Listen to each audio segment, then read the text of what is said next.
Good day, everyone. So today is our first day of class, and our subject will be all about business finance. So our first lesson will be about the introduction to finance. But before that, let us first read the objectives.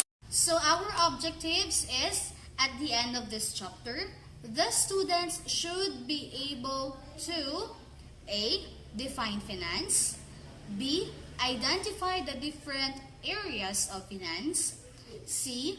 Discuss finance in a business organization, D. Describe the functions of a finance officer, and letter E. State the qualifications of a finance officer. Before we proceed with our lesson, let me show you some terms that we will encounter in this chapter. So these finance terms will help you enrich your business English vocabulary. So we have here 10.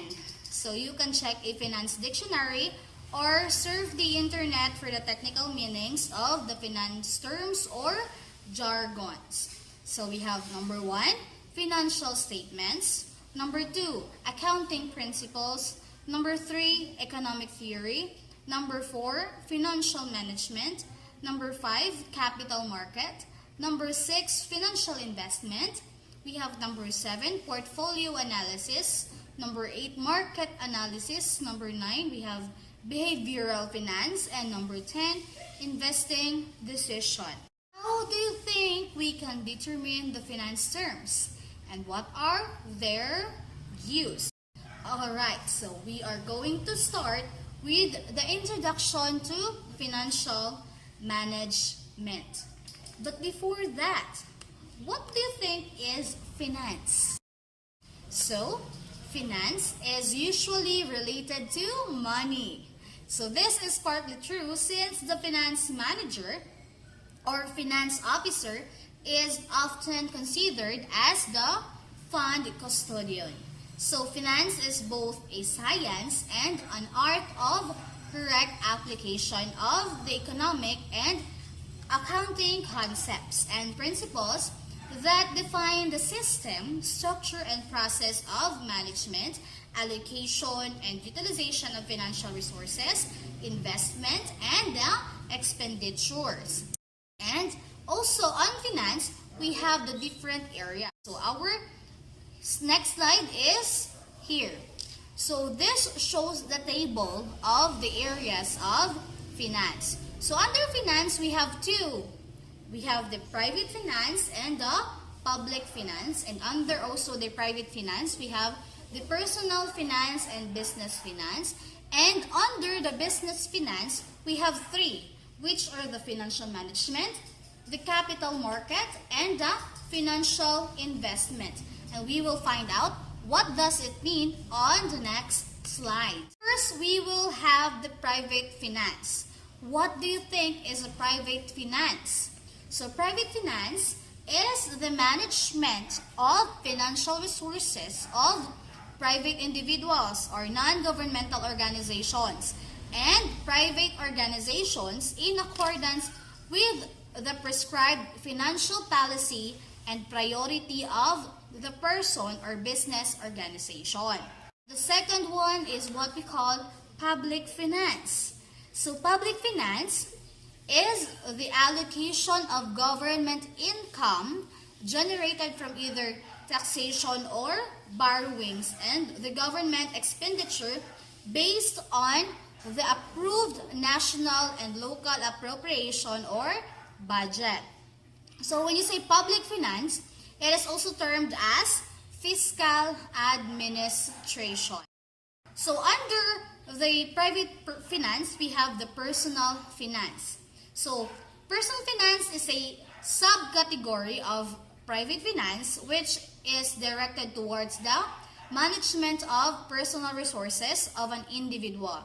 So the income of an individual is sourced from compensation, exercise of profession, or business income as a sole proprietor. So income, when you say income, it is allocated based on the individual's personal needs such as the household expenses, your education, your hospitalization, and acquisition of personal and real properties. So that is income. And now, we also have the business finance. So when you say business finance, it is an area of finance that focuses on the handling and management of financial resources of a business organization. So as we all know that business finance has three kinds or three parts. We have the financial management. So when you say financial management, this focuses on capital budgeting decision or investment decision on the acquisition of assets and its corresponding financing scheme. And then, the second is what we call the capital market. So when you say capital market, it is an area of business finance that studies the different financial institutions and their functions that provide assistance to both private and public borrowers of funds. So it also includes the study of the cost of borrowing the funds such as interest and other financing charges. And the last one or the third one is the financial investment. So when you say financial investment, it includes the business decisions about the value of price of stocks and bonds. We have the portfolio analysis, the market analysis, the security analysis, and the behavior of the investors. And next, we also have finance in a business organization. We have here another table wherein we can find the board of directors. So under the board of directors, we have the chief executive officer or the president. So the chief executive officer or the president has four positions under it. We have the product and operation division, wherein this is the vice president for operation. And then also we have the general administrative division, wherein the vice president for administration or human resource development officer. And then the finance division, it is also called the vice president for finance or chief finance officer. And also the last one or the fourth one, we have the marketing division or the vice president for marketing. And also, under the finance division or the vice president for finance or chief finance officer, we have two officers under it. We have the accounting department, wherein on the accounting department, we can find the chief accountant, the controller or the finance officer, and the second is the finance or treasury department. So that is the treasurer or the finance officer also. Some business organizations follow a structure of two major divisions under the president or chief executive officer. So we have here on the table also the finance in a business organization. So we have the board of directors, and then under it is the chief executive officer or the president. And then under the chief executive officer or the president, we have the operating division or the chief operating officer and the finance division or the chief finance officer. Alright, so when you say operating division, it's operating officer. And when you say finance division, it's the finance officer. So under the operating division, it has three division. Alright, so we have the production and operations, the human resources, and marketing. And then on the finance division, we have the accounting and treasury, wherein that holds the money. So a medium-sized business has a simpler finance structure compared to a business with operating activities. So in a foreign country. So similarly, a rural bank that operates within one province has a simpler finance structure compared to a commercial or international bank with banking activities worldwide. Say finance officer, this plays a crucial role. You know why?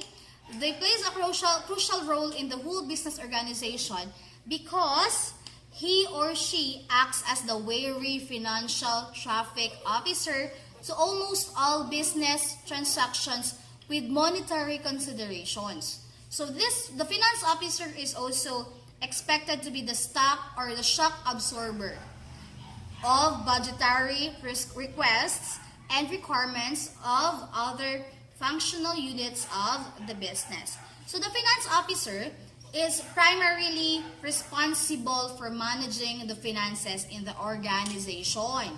So it is heavily engaged in making decisions for the business to attain its objectives at the optimum level. So we have here also an example table or a table under the operating division or the chief operating officer. So it also divides into three. The first one is we have the credit decisions, and then the second is investing decisions, and number three or the third one is the financing decisions. So when you say operating decisions, this unders the credit and collection, the level of inventory, the granting of discounts, the budgeting, the payment and control of operating expenditure, and the daily operating decisions. And then the second is the investing decisions, wherein under it are the non-current asset acquisition, the investment portfolio, the pricing decision of stocks and bonds, and the discounted cash flow analysis in capital budgeting. And then also the third one, the financing decisions, has also under of equity financing, the debt financing, cost of capital and borrowing, short-term and long-term borrowings, and interest rate. So operating decisions are financial decisions affecting the routine operating activities of a business. So it is directed towards providing immediate solution to the concerns of the functional areas of the firm, such as a manufacturing, marketing, purchasing, and the like. So, and then when you say investment decision or investing decisions, it deals with choosing small and large projects with several investments opportunities. So the different projects are critically evaluated in terms of return of investments and expected cash flows. However, when you say investment decisions, these are made only when investment opportunities come. And then the last one or the third one is the financing decisions. So when you say financing decisions, this deals with raising or acquiring of funds from outside sources and not from the ordinary results of the business operation. In other words, financing decisions are made when the business needs to borrow money. So again, the difference between investment and financing is that, so when you say investment decisions, these are made only when investment opportunities come. And when you say financing decisions, this is made when the business needs to borrow money. A business can raise money from the following activities or sources. We have the operations, and then the investors or lenders, and the owners. Also, in making a financing decision, the following questions must be answered. So you have to ask, how much should be borrowed from external sources? What is the allocation of the borrowed funds in the short term and long term? Will the much needed funds be sourced from creditors or company owners? And is the borrowing short term or long term? And the last one is, what is the expected cost of borrowing the funds? So we also have the qualifications of a finance officer. So the delicate position occupied by a chief finance officer in a business, along with the highly technical activities inherent to the role, primarily dictates the stringent requirements for the position. The chief finance officer must have the qualifications of number one, it possesses sound knowledge of accounting and economics concepts and principles. Number 2, it has profound understanding of operation science, statistics, and marketing research. Also has gained technical experience in finance and provided professional judgment. Also has good communication skills in both oral and written form, and has impressive relationship with banks and other financial instructions, has outstanding relationship within the business and among other functional areas. It is also ethically and morally upright and socially responsible. So, that ends our lesson for today. See you on our next class. Goodbye!